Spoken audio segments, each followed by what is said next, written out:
दर्शकवृन्द, सरकारले गीत सङ्गीत क्षेत्रमा देखिँदै आएको रोयल्टी, प्रतिलिपि अधिकार तथा बौद्धिक सम्पत्ति सम्बन्धी विवाद तथा प्रणालीगत समस्याको अध्ययन गर्न उच्च स्तरीय जाँचबुझ समिति गठन गरेको छ।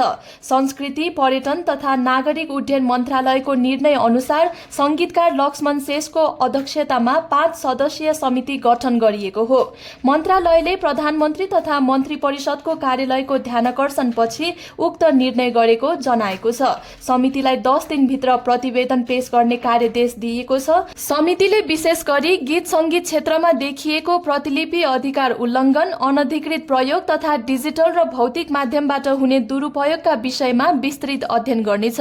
यससाथै रोयल्टी सङ्कलन र वितरण प्रणालीको प्रभावकारिता र पारदर्शिता बारे पनि मूल्याङ्कन गर्ने जिम्मेवारी समितिलाई दिएको छ। सरकारले समितिलाई सामूहिक व्यवस्थापन संस्थाहरूको कार्य सम्पादन, नियमन तथा उत्तरदायित्व सम्बन्धी विषयमा पनि समीक्षा गर्न निर्देशन दिएको छ। त्यसैगरी रेडियो नेपाल, नेपाल टेलिभिजन तथा रत्न रेकर्डिङ संस्था लगायतका सार्वजनिक संस्थाबाट उत्पादित सामग्रीको अधिकार व्यवस्थापन बारे पनि अध्ययन गरिनेछ।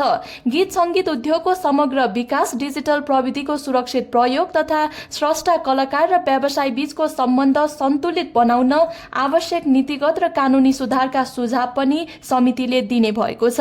अन्य यस्तै खबरका लागि कलाकर्मी.com हेर्दै र सुन्दै गर्नुहोला। हौस् त, नमस्कार।